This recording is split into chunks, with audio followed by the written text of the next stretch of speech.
Hey folks, welcome back. So today is just going to be a video about how to fix and repair or replace your airsoft handguards. This could apply for whether it's an electric airsoft gun or it's a gas blowback model like this airsoft version right here. If you see in this picture here, right, this is the airsoft gas blowback by Viper Tech. The handguards are a little bit shiny, right? And later on I'll show you, someone else pointed out that actually is pH correct. But anyway, it turns out that, if you don't like this, you can always change it to the more matted black finish and kind of looks something more like this picture here, where it's a little bit more, well, matted. And so normally though, I've just kind of used done it kind of in a inefficient way that's not effective. Today we're going to try to review a tool and show for demonstration purpose how you can use this on your airsoft platforms and change out the handguards and either fix it to maintain it and then reassemble it. We'll see how effective they are and if it really minimizes the burden of having to replace this. This is especially important, I guess, for those who have to replace those battery compartments, right? When you have to put the batteries, because I used to have an AEG, right?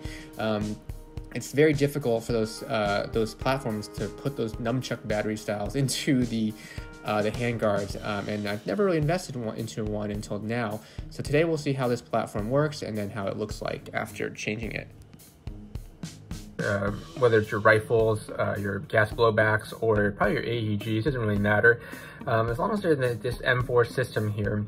And this is no video that we haven't done before, right? We talked a lot about, I think it was a WE XM177 when we were installing those Brownell's real Car 15 handguards, which are very much similar to these right here. These are also real steel Car 15 handguards. As you can tell, again, if you remember from that video, the heat shieldings were a little bit different. So on the real steel, they were circular, whereas on the WE version, they were kind of like triangular. So, and then of course later on in another video with the Colt model 607 from GNP, another Car 15 with the triangular handguards. Those, despite all the quality that GNP puts in there, they didn't include the heat shields of their handguards. So again, we have to go buy new handguards, real steel again, and install them again on that model to get that extra realism. Now, interestingly enough, all those times I've done it, I've never really had the need to really use a tool-assisted device to do so. They were kind of a pain in the butt, sure, but it was manageable. But at this point, I've noticed that I've got this Viper Tech here, and the original handguard that it came with right here, it's a little bit plasticky. It's a little bit too shiny. For those who might know a little bit more about it, it's possible, I'm not sure, whether it is a situation where, the handguards was just kind of like skimped a little bit. It feels a little bit plasticky, shiny, didn't put a lot of effort into it, and they didn't use like the carbon fiber reinforced polymer system of the modern day or the real steel handguards. Or was this just something that they were trying to replicate the old handguards? So if you look back in the history of it, you'll see a lot of the old Colt systems use the what they call like the Bakelite or something like that, where it's more of a brittle plastic.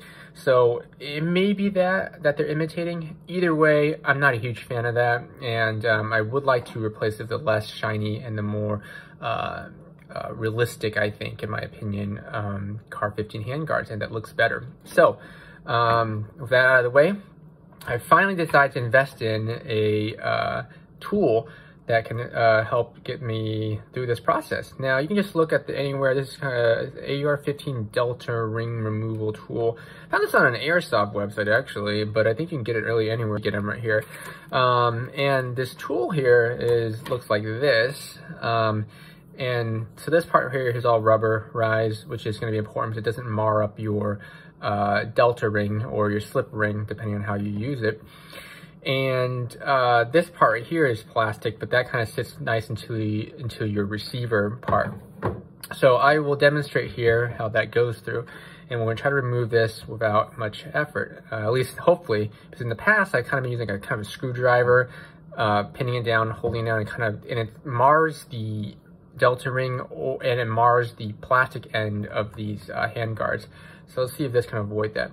So the way it works is basically you lift it up, slide the two rubber arms through it right here, and notice how it now rests on top of the delta ring.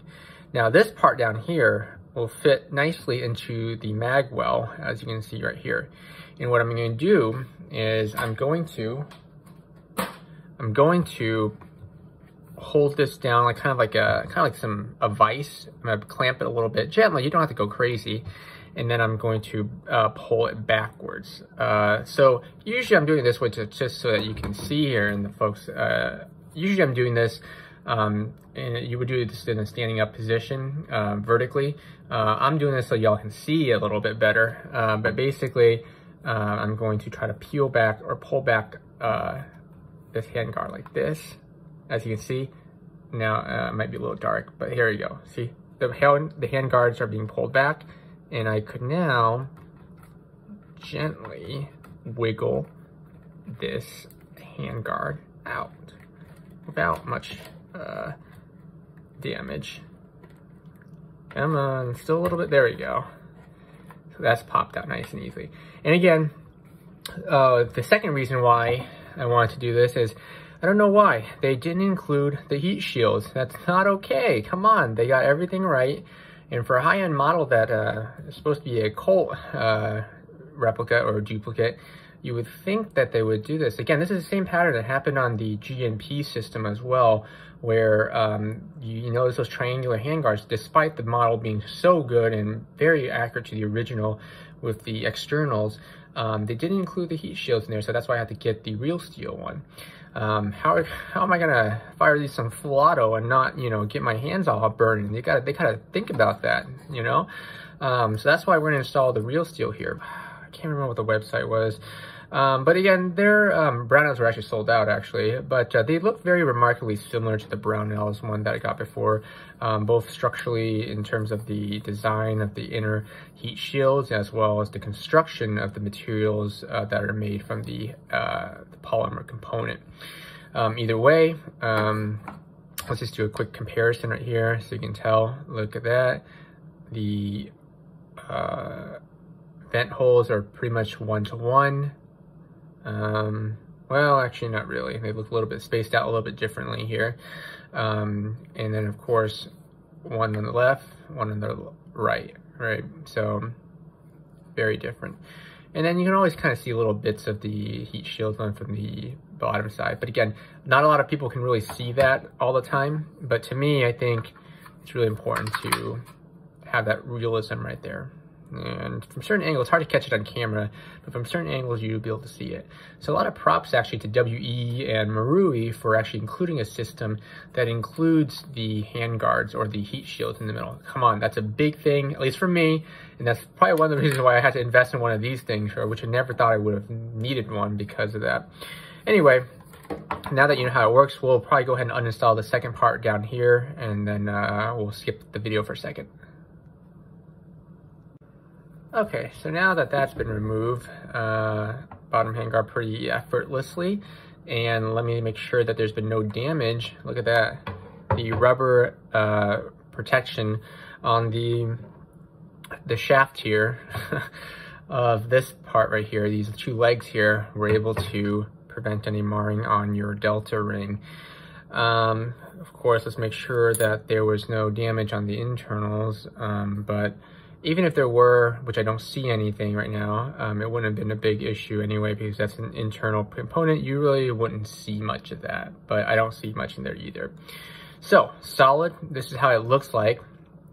By the way, I've never actually seen it myself, but just for those who are curious, because we like to go into a lot of details on this channel here, this is the, there are different models, the different types of barrels that were available, and really they just pick whatever that they had available. And I'm not talking about like the real Colt M733 history. I'm talking about like when you get this one, they just kind of pick whatever they've got, and you see what you see in the photos, but that isn't necessarily what they have. So The only time I think they had is this is an A2 barrel style. So what you'll notice in A2 is that it's kind of like this pencil length size right here, but then towards the front of it, once you get past the gas port, right, you'll notice it's much thicker right here. So this is an A2 profile, essentially. And so the A2 system had a heavier front barrel, not the whole way around, but towards the front of the barrel. And that causes for a heavier barrel, and it would basically helps reduce the muzzle climb actually when you're firing, because you're getting a heavier front. In addition, of course, to this flash suppressor being used as both a flash hider and, of course, there's no ports in the bottom here, so it serves as a muzzle brake as well to help decrease muzzle climb. But of course, this might not be the very model that you get as well. Like again, like I said, if you buy this, you get any model, it can be totally different, and you might end up with a pencil thin barrel. You might even get a 14.5-inch barrel actually. So you never really know. Make sure you clarify with them, because I didn't really, they kind of just picked whichever, which by the way, let's take a look here. This is where the hop-up unit is, you'll notice. It'll tell here the indication here, the plus sign right there, that direction, minus hop up over here. So very nice how it's imprinted into the barrel here. So that's kind of cool. And of course, that's your hop up wheel that you would adjust right there, left or right, depending on the direction you need it to. Okay, so now that that's installed or removed and discussed thoroughly, your typical gas port, very nice. Okay, let's go ahead and install the real steel. Now, as a side note, these were kind of damaged a little bit, not a huge deal, but they were a little bit scuffed up when I got them. I don't know why. So there's these little, it's almost as if they were kind of like dragged on like cement or a little bit, where they kind of damaged the bottom part. Not a huge deal, but it's something I've kind of noticed. I thought it was like little dust or dirt at first, and I tried wiping it off. Nothing would go away until I realized they were actually scratches. And then towards the front, no, it's a little bit of, looks like mud almost for some reason, so it's kind of odd. But regardless, I think it still looks nice. So let's go ahead and just install it for our viewers. So again, we'll put the 2 stakes right there, let it gently hold on to that, and then we'll just put some friction there. So let's pick the scuffed up lower, or the scuff up one. Let's see, which one is that one? That is this one right here. And we'll have that as the lower part, but since I don't really look at the bottom of the piece really that often, so I wouldn't really have to notice it. And again, notice how it's placed into position right down there. It's hooked in there, and now all I do is just press down to pull it back. Looks like I forgot to squeeze it real quick. Yeah, there you go. Now you're pulling it back, and once you're pulling it back, all you gotta do is start from the bottom. You go into the front like so, and then let's make sure we get that. I actually never, oh shoot. I just assumed this would fit, since none of the Airsoft system I've ever had an issue with of the handguards not fitting, the real steel not fitting. So there's no reason for me to assume this wouldn't be the case. But if this didn't fit, this would be the first time that would be ever an issue, and it would be surprising to have it on a ViperTech, but I doubt that's the case. So let's try it again.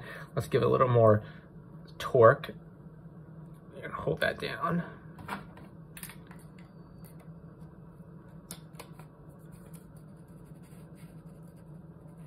Okay.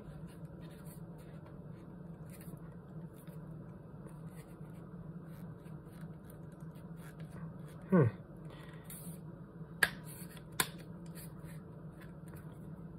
think I'm missing something here. Hold on.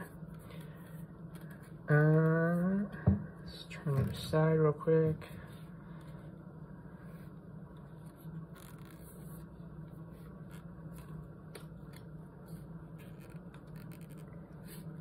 The heck? What's going on? Oh, there we go. Come on. Might have to move this off camera, so I'm not getting a difficult angle here. Hold on. Okay, I kind of popped in. Sorry. It's kind of tough because you kind of have to like point it in a certain direction, but I finally got it popped in, and it was just a little bit stiff.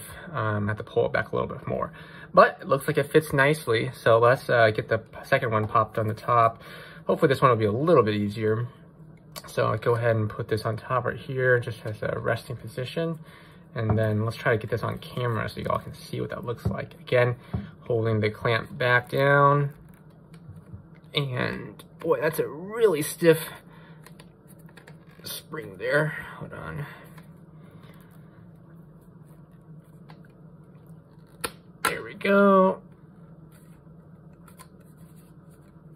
Some people need like 4 arms to do this, but with this tool-assisted device, it shouldn't be this hard. But let's see, what am I missing here? Let's turn this around. Let's see, I gotta do, oops, pull this back a little bit further.